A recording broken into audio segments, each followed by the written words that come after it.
வாதாபி சக்கரவர்த்தியும் பாண்டிய மன்னனும் சீக்கிரமே நண்பர்கள் ஆயிட்டாங்க. ஜெயந்தவர்மன் கொள்ளிடத்துக்கு அந்த பக்கம் வந்து புலிகேசியோட விருந்தாளியா கொஞ்ச நாள் தங்கணும்னு புலிகேசி கேட்டான். அதனால ஜெயந்தவர்மனும் அவனோட முக்கிய மந்திரிகளோட கொள்ளிடத்தோட வடகரைக்கு போனான். புலிகேசி ரொம்ப ஆடம்பரமா ஜெயந்தவர்மனை வரவேத்தான். அவனுக்கு அவனோட 4 வகையான படைகளையும் காட்டி ஜெயந்தவர்மனை பிரமிக்க வச்சான். தடபுடலான விருந்துக்கு அப்புறம் வாதாபியோட வில்லாளிகள், வாள் வீரர்கள், மல்லர்கள் எல்லாம் அவங்க முன்னாடி அவங்க திறமைகளை காட்டுனாங்க. அதுக்கப்புறம் வாதாபி அரண்மனையோட கவிஞர் கவிதைகள் பாடினாரு. அதுல முக்கியமா வாதாபியோட பொங்கி வர சேனா சமுத்திரத்தை பார்த்ததும் மகேந்திர பல்லவன் பயந்து கோட்டைக்குள்ள ஒளிஞ்சுக்கிட்டதையும், வாதாபி சக்கரவர்த்தி காவேரி நதியை பார்க்க ஆசைப்பட்டு தெற்கு பக்கம் வந்ததையும், காவேரி கரையில மதுரை பாண்டிய மன்னனை சந்திச்சு மகிழ்ச்சி அடைஞ்சதையும், வாதாபி யானைகள் காவேரியில வரிசையா நின்று பாலம் கட்டினப்போ காவேரியோட நீரோட்டமே தடைப்பட்டு நின்னது பத்தியும் அந்த கவிஞர் பாடினப்போ எல்லாரும் அந்த கவிதையில மயங்கி நின்னாங்க.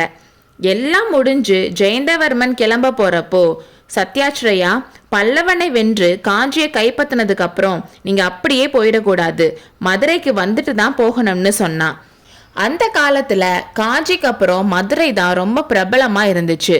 மதுரைக்கு புலிகேசி வந்தா பாண்டியர்களோட சிறப்புகளை எல்லாம் அவனுக்கு காட்டி பிரமிக்க வைக்கலான்னு நினைச்சான். அதுக்கு புலிகேசி, ஆமா, எனக்கும் மதுரையை பார்க்கணும்னு ரொம்ப நாளாவே ஆசை இருக்கு. காஞ்சியை பத்தி எழுதின பிக்ஷு மதுரையை பத்தியும் எழுதியிருந்தாரு. ஆனான்னு புலிகேசி சொல்லிட்டு இருக்கிறப்பவே பாண்டியன் குறுக்கிட்டு, புத்த பிக்ஷுவை பத்தி நானே உங்களை கேட்கணும்னு இருந்தேன், அவர் எங்க, அவர் உங்களோட இருப்பாருன்னு நான் நினைச்சேன்னு சொன்னான். பிக்ஷுவை பத்தி தான் ஒண்ணுமே தெரியல, அவரை பத்தி நான் உங்ககிட்ட கேட்கணும்னு இருந்தேன். மதுரைக்கு அவர் வந்திருந்தாருல்ல, அங்க என்ன நடந்துச்சு, உங்ககிட்ட சொல்லிட்டு கிளம்பினாரா, எங்க போறதா சொன்னாருன்னு புலிகேசி கேட்டான். பிக்ஷு மதுரைக்கு வந்தப்போ ஜெயந்தவர்மனோட அப்பா இறந்தனால ஏற்பட்ட குழப்பத்துல பிக்ஷுவை சிறையில போட்டதும், அவனுக்கு முடிசூட்டு விழா முடிஞ்சதும் பிக்ஷுவை விடுதலை பண்ணதையும் சொல்லிட்டு, பிக்ஷு விடுதலை ஆனதுமே வாதாபி சைன்யம் காஞ்சி கிட்ட வந்துருச்சான்னு என்ன கேட்டாரு. இல்ல, இன்னும் வடபெண்ணை கரையில தான் இருக்குன்னு நான் சொன்னதை கேட்டதும் ரொம்ப ஆச்சரியப்பட்டாரு. என்ன சைன்யத்தோட கிளம்பி கொள்ளிட கரைக்கு வர சொல்லிட்டு அவர் முன்னாடி கிளம்பி போறதா சொல்லிட்டு கிளம்பினாரு. அப்புறம் அவர் வந்து உங்களை பார்க்கவே இல்லையான்னு கேட்டான். இல்ல, அதான் அதிசயமா இருக்கு, அந்த முட்டாள் துர்விநீதனால ஏதாச்சும் ஆயிருச்சோ என்னமோ, ஒண்ணுமே தெரியல, பிக்ஷு இல்லாதது எனக்கு ஒரு கை இல்லாத மாதிரி இருக்குன்னு புலிகேசி சொன்னான். ஆமா, கொஞ்ச நாள் பழகினதுலேயே எனக்கு அவர் மேல நல்ல மதிப்பு வந்துருச்சு. ஆனா எதுக்கு இந்த கங்க நாட்டுக்காரன் இப்படி அவசரமா போய் மாட்டிக்கிட்டான்? பிக்ஷு என்கிட்ட சொன்னது ஒண்ணு, துர்விநீதன் செஞ்சது வேறொன்னுமாலாம் இருக்கு.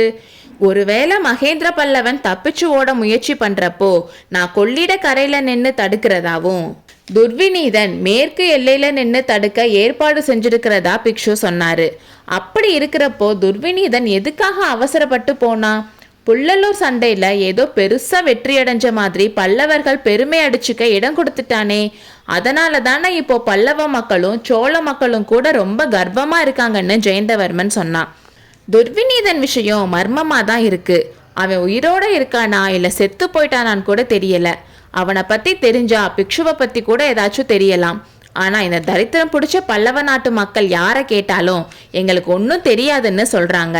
சில நேரம் எனக்கு வர கோவத்துக்கு பல்லவரோட ஆட்சிக்கு கீழே இருக்க கிராமங்கள் எல்லாத்துலேயும் ஒரு வீடு ஒரு கூரை கூட மிச்சம் இல்லாம எல்லாத்தையும் கொளுத்திரணும்னு தோணுதுன்னு கோவத்தோட புலிகேசி சொன்னான்.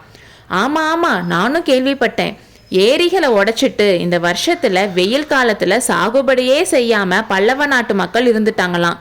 எந்த கிராமத்துக்கு போனாலும் பஞ்சப்பாட்டு பாடுறாங்களாம். தானியத்தெல்லாம் ஒழிச்சு வச்சுக்கிட்டு எங்களுக்கே சாப்பாடு இல்லை, பட்டினி கிடைக்கிறோம்னு சொல்றாங்களான்னு ஜெயந்தவர்மன் சொன்னான். அவங்கள அடக்க எனக்கு வழி தெரியும். ஒழிச்சு வச்சிருக்க தானியத்தை எல்லாம் எடுத்து தர வைக்கவும் தெரியும். அதெல்லாம் எப்போ வேணாம்னு பார்த்துட்டு இருக்கேன்னு புலிகேசி சொன்னான். இந்த சோழ நாட்டு திமிர் பிடிச்ச மக்களுக்கு நானும் ஒரு நாள் பாடம் புகட்டணும். காஞ்சி கோட்டை பிடிபடட்டுன்னு தான் பார்த்துட்டு இருக்கேன். இருக்கட்டும், துர்விநீதன் பத்தி கேட்டுட்டு இருந்தீங்கல்ல, என்னோட ஒற்றர்கள் ஏதோ சொன்னதா ஞாபகம் இருக்கு. இதோ விசாரிக்கிறேன்னு சொல்லி அவனோட ஒற்றர் படை தலைவனை கூப்பிட்டு விசாரிச்சான். ஒற்றர் தலைவன் சொன்னா, நம்மளோட சைன்யம் காவேரியை தாண்டி கொள்ளிடத்துக்கு வந்துட்டு இருந்தப்போ புள்ளலூர் சண்டையை பற்றி செய்தி வந்துச்சு. உடனே நான் கொஞ்சம் பேரை அனுப்பி என்ன நிலைமைன்னு விசாரிச்சுட்டு வர சொன்னேன். புள்ளலூர்ல தோல்வி அடைஞ்சு கங்கராஜா தெற்க ஓடி வந்தாராம். அவரை மாமல்லர் துரத்திட்டு வந்தாராம். திருப்பார்கடல் உடைச்சு மாமல்லரை தடை பண்ணுச்சான். அதனால கங்கராஜா தென்பண்ணைக்கு இந்த கரைக்கு வந்து பாட்டலிபுரத்து சமணர் பள்ளியில ஒளிஞ்சுக்கிட்டாராம். அப்புறம் என்ன நடந்துச்சுன்னு தெளிவா தெரியல. திருக்கோவலூர் கோட்டத்தலைவன் சமணப்பள்ளியை இடிச்சு கங்கராஜாவை சிறைப்பிடிச்சு கூட்டிட்டு போனதா மக்கள் பேசிக்கிட்டாங்களாம். திருக்கோவலூருக்கு தெற்க இருக்க மலை பிரதேசத்துல சிறை வச்சிருக்கிறதாவும் வதந்தியாம்னு சொன்னான். அப்புறம் புலிகேசியும் ஜெயந்தவர்மனும் பேசி ஒரு திட்டம் போட்டாங்க. புலிகேசி காஞ்சிக்கு திரும்பி போய் முற்றுகையை தீவிரமா நடத்தணும். காஞ்சிக்கோட்டை பணியிற வரைக்கும் வாதாபி சைன்யத்துக்கு தேவையான உணவை பாண்டியன் அனுப்பிட்டு இருக்கணும். கொள்ளிடத்துல தண்ணி குறைஞ்சதும் பாண்டியன் அவன் சைன்யத்தோட ஆத்த தாண்டி வந்து தென்பெண்ணை வரைக்கும் கைப்பற்றிக்கணும். திருக்கோவலூர் கோட்டத்தலைவனை பிடிச்சு அவனை தண்டிச்சு துர்விநீதன் சிறைப்பட்டிருந்தா அவனை விடுதலை செய்யணும். இந்த உதவியெல்லாம் பாண்டியன் செய்யறதுக்கு கைமாறா குமரியில இருந்து தென்பெண்ணை வரைக்கும் மகா சக்கரவர்த்தியா ஜெயந்தவர்மனை புலிகேசி அங்கீகரிக்கணும்னு முடிவு பண்ணாங்க. இந்த மாதிரி 2 பேருக்கும் திருப்தியா ஒரு உடன்படிக்கை செஞ்சதுக்கு அப்புறம் ஜெயந்தவர்மன் புலிகேசி கிட்ட விடை பெற்று கொண்டு பழையபடி கொள்ளிடத்தின் தென்கரை போய் சேர்ந்தான். அடுத்த அத்தியாயத்தில் சந்திப்போம்.